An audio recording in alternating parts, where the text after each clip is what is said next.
자녀의 마음은 좀 어떻게 하셨어요? 그때 당시는 사실 저도 제 앞가림만 하느라고 아이를 챙기지 못했던 점이 있고, 아이한테는 이제 알아듣게 말은 했지만 아이의 심정을 듣지 못했는데, 저는 지금 아이가 벌써 23이에요. 근데도 다 갔다 왔고, 와, 그래서 몇 년 전에 제가 너는 어땠냐라고 했더니 아이 입장에서는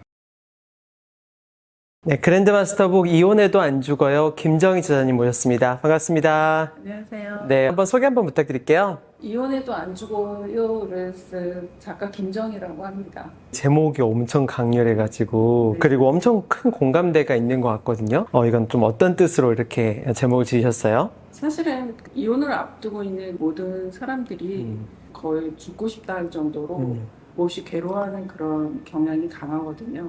사실 이제 결혼할 때 하객들을 모아놓고 우리는 정말 사랑을 열심히 하겠다 이렇게 하면서 또 아이도 낳고 뭐 이렇게 사는 과정이잖아요.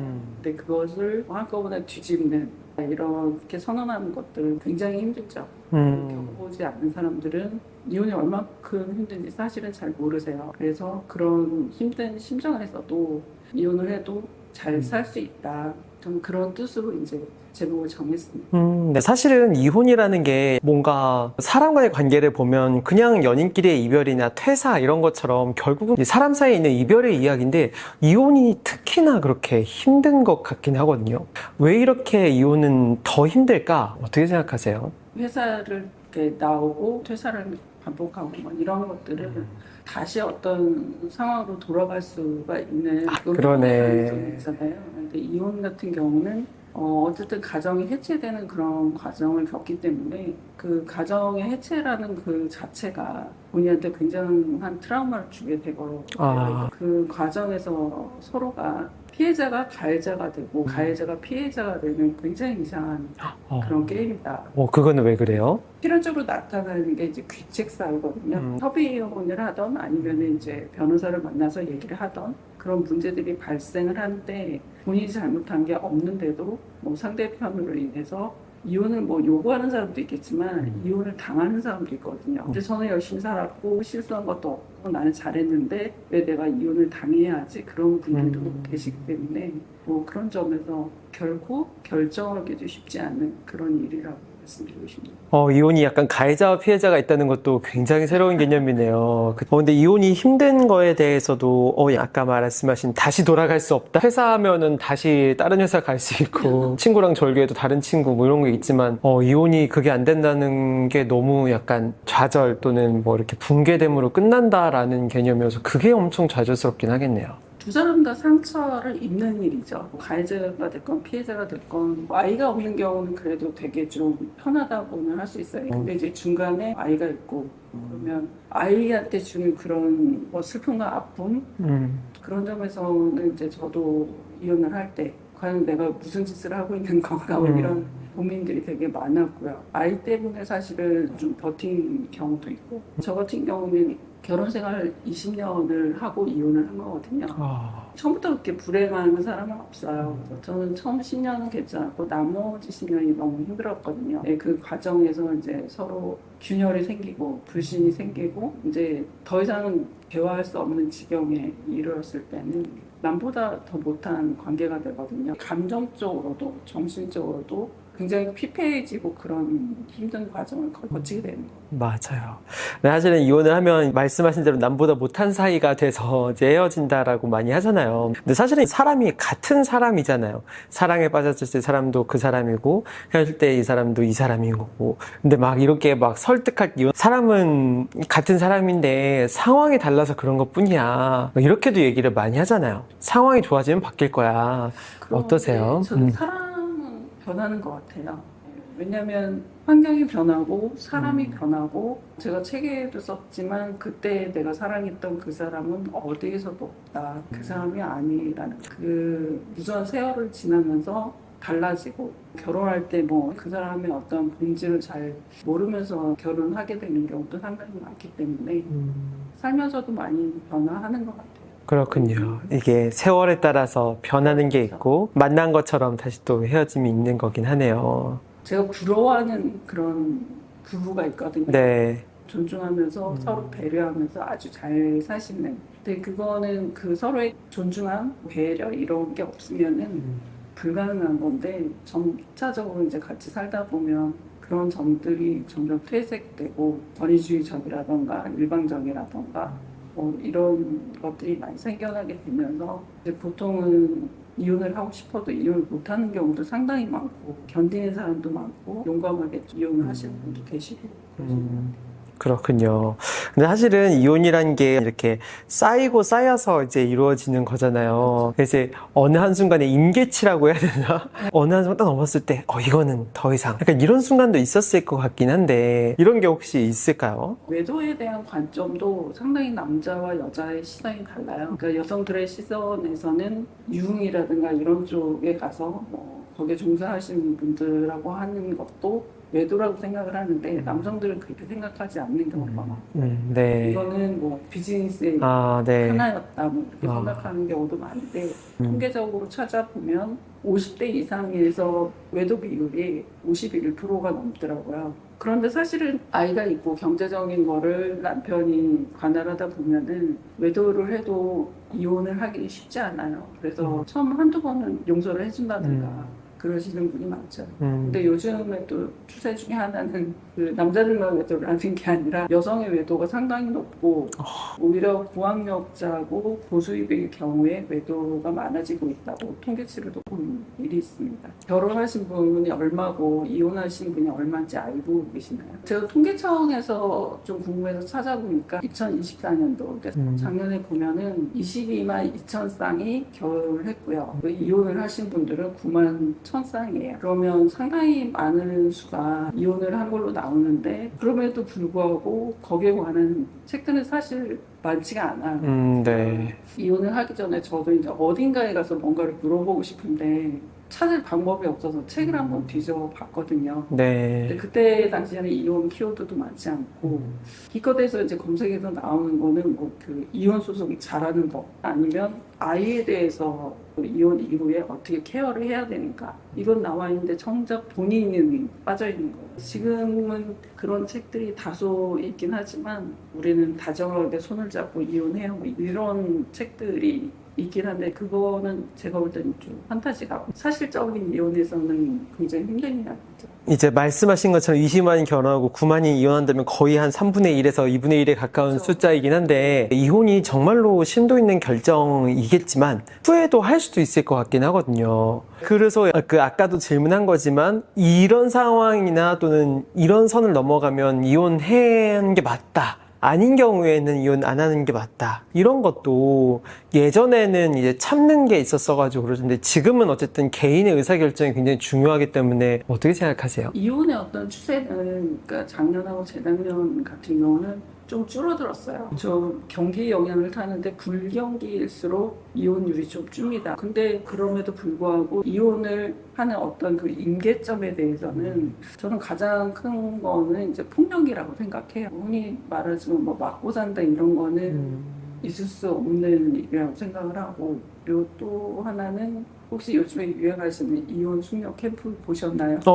맞죠. 부부 케이스 사례 보면은 굉장히 답답한 케이스가 많잖아요. 너무 차라리 저분들은 이혼하는 게 낫지 않을까 뭐 이런 케이스도 있고 제가 볼 때는 그런 싸움의 과정도 그나마 대화를 하고 그 프로에 나왔을 때는 그래도 어떻게 이 가정을 지켜보겠다 그런 의지로서 나오신 분들이기 때문에 그 정도를 더 넘어서는 이제 임계치라고 하면 대화를 안 하는 거죠. 왜 집에 들어와도 얘기 안 하고 나중에는 이제 누구 하나가 집을 나가고 그런 과정이 거의 이혼 리허설이라고 제가 표현을 했는데 그런 일들이 거의 임계점이라고 느꼈죠. 대화가 끊기고 별거 하게 되면은 자연스럽게 이혼에 또 이르게 되는 그렇군요. 그 제 경우 같은 경우는 경제적 파산 그런 부분이 가장 컸고요. 저는 회사를 같이 차렸고 공동 창업자였고 네. 20년간 같이 일을 했었거든요. 이제 모든 어떤 경제권에 대한 거는 이제 남편이 좀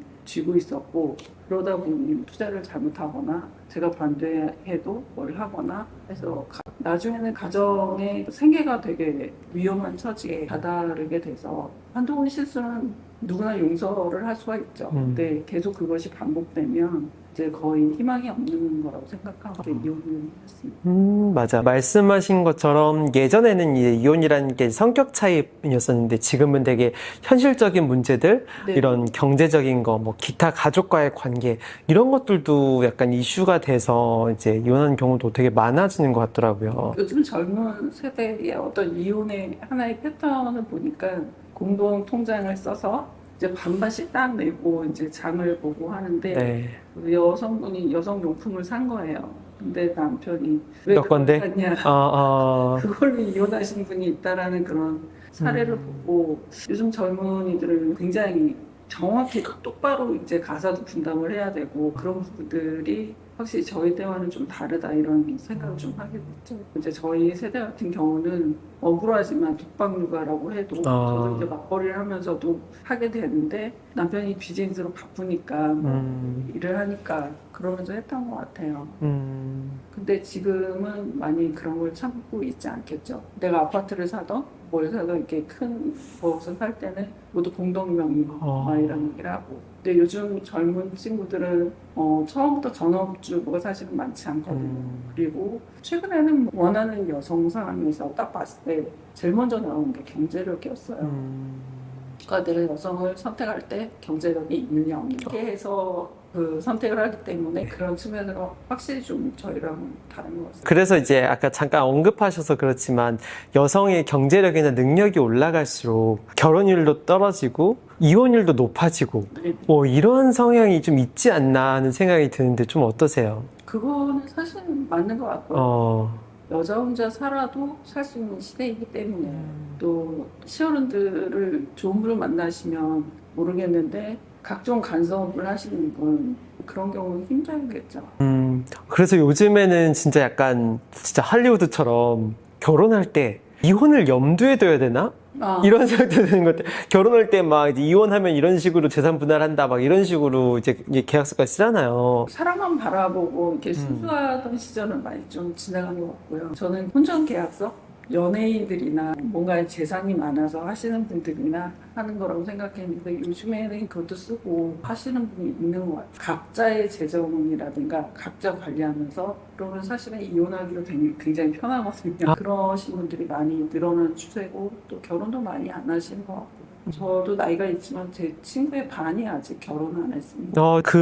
그러면 사실은 이제 말씀하신 거 들어보면 되게 이혼은 뭔가 누구에게도 일어날 수 있는 일처럼 받아들여야겠다는 생각이 들어요. 그렇죠. 사실 뭐 저희가 결혼할 때 식장에 다 이렇게 손잡고 들어가면서 나는 이혼할 거야 라고 하는 사람은 한 사람도 없거든요. 그 중에서 이제 반이 만약에 이혼을 했다고 하면 상당히 많은 수치고 내가 안 될 거라고 생각하잖아요. 저 또한 굉장히 좀 많이 참는 성격이고 희생한 다음에 희생을 하고 약간 그런 성격이어서 저는 제가 이혼할 거라고 거의 생각을 못하고 살았던 것 같아요.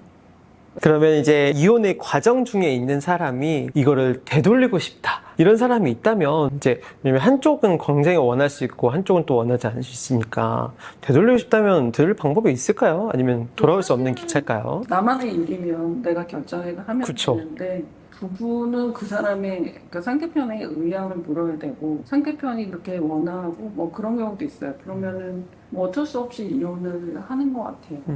이혼을 하겠다고 마음먹은 이상 가정에 충실하지 않고 계속 이제 밖으로 도시거나 아예 집을 안 돌아오시거나 그런 여러 가지 문제, 경제적으로 지원을 아예 끊거나 뭐 가지는 방법을 다 동원해서 그렇게 하시죠. 그래서 약간 그러면 뭐 되돌릴 수 없다 치면은 약간 결혼의 기쁨만큼 이혼은 이제 그 대가를 치러야 되는 건가 생각이 들어요. 왜냐면 이렇게 너무 사랑했던 사람이 원수가 돼서 헤어진다는 것 자체가 슬픈 일이긴 하니까. 그래서 저도 사실은 이혼을 하고 나서 제가 이혼했다는 거를 주변 사람한테 알리지 않았거든요. 그래서 1년 넘게 이제 알리지 않다가 아들이 있는데 초등학교 모임이 좀 있었어요. 그 엄마들이 이제 파티를 열어주신 적이 있어요. 와인 파티를 열어주시면서 이혼하지 축하해. 거 축하해. 그래서 이혼이 축하받을 일인가 생각해 본 적이 있어요. 근데 그분들도 나름 결혼 생활을 하면서 여러 가지 제약도 있었고 뭐 사회적인 시선도 있었고 하지 못했던 거 그런 게 많았는데 그래도 여기서 탈출하고 자유로운 삶이 됐구나라고 뭐 축하해주는 그런 상황도 생기긴 했었던 것 같아요. 맞아요. 분명히 얻는 것도 있고 잃는 것도 분명히 있는 거니까. 그쵸. 그럼 이혼했을 때 하고 나서는 또 여러 가지 현실적인 문제들이 있잖아요. 이게 자녀 또는 가족, 또 경제나 현실적인 거. 뭐 이 중에서 조금 얘기해 주실 만한 게 있을까요? 제일 큰 건 사실 경제적으로 독립을 할 수 있는가 없는가 그게 가장 중요하죠. 뭐 어느 정도 재산을 가지고 있다 그러면 그나마 가능성이 있는데 사실 저는 빚을 가지고 나왔었거든요. 그래요. 그래서 같이 일하다가 나왔기 때문에 전 직업도 없는 상태고 이미 나이는 40대 후반이어서 어떻게 취직하기도 안 좋고 그런 각종 이제 악재를 가지고 그 이혼을 한 거라서 그런 점에서 굉장히 다시 시작하는데 너무 힘들었죠. 저희 되게 큰 결심하신 거네요. 지금은 제가 제 이름으로 사업도 하고 뭐 이런 책도 내고 뭐 그 정도가 됐으니까 네. 그러나 처음에 뭐 1, 2년, 3년은 정신없이 힘들고 닥치는 대로 일을 했던 것 같아요. 그렇구나. 네. 개인적인 이야기겠지만 주변의 시선 이런 거는 사실은 그냥 아무도 신경 안 쓰는데 알게 모르게 위축되는 것도 있고, 그쵸? 이런 거는 좀 어떻게 하셨어요? 주변의 시선이라는 거를 이혼을 해보지 않으면 몰라요. 근데 어. 이혼을 한 다음에 저는 비로소 주변 사람들의 태도가 달라졌다라는 걸 느끼거든요.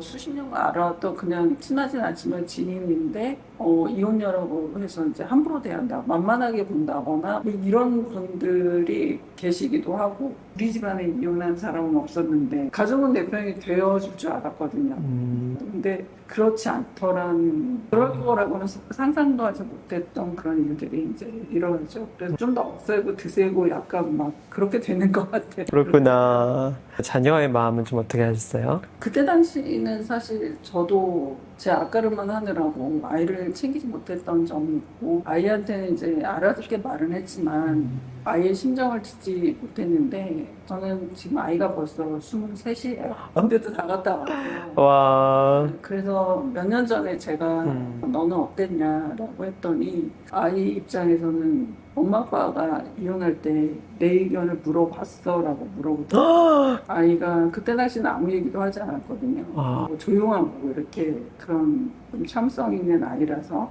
그렇게 보면 저희가 또 약간 가해자가 된 그런 느낌도 들고 근데 그 해결하는 방법은 그런 대화들을 하는 것 같아요. 너는 어떻게 상처를 받았고 뭐 엄마도 상처가 있는데 그런 부분에 대해서 솔직하게 얘기하고 그럴 수 있으면 또 치유가 되고 그때 당시에는 또 이제 경제적인 상황이 너무 안 좋으니까 저는 제가 좀 성공을 해야 된다. 나중에 그 얘한테도 그 경제적으로나 정신적으로 든든한 버팀목이 되어줄 수 있으면 훨씬 더 낫지 않을까 그런 생각은 그때도 했었고요.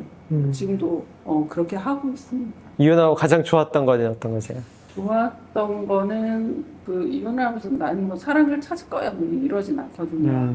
근데 이제 그 과정에서는 이제 저도 이제 한 5년이라는 시간이 흘렀는데 정말 좋은 사람을 만나서 사랑을 찾았을 때 저를 전폭적으로 지원해 주시는 분을 만났죠. 제가 책이 원래 1, 2, 3부예요. 처음에는 이혼에 대한 어떤 정의라고 하면 그 정의를 내고 2부는 이혼 이후의 삶, 그 다음에 3부는 그래도 다시 사랑해야 된다. 3부에서는 다시 사랑을 하기 위한 그 10가지 조건을 제가 적어놓고 맨 마지막에 한 꼭지로 이제 그거에 대해서 쓴 얘기하시더라고요. 와, 그렇군요. 말씀하신 대로 이혼해도 또 다른 사랑을 찾을 수 있다면 네.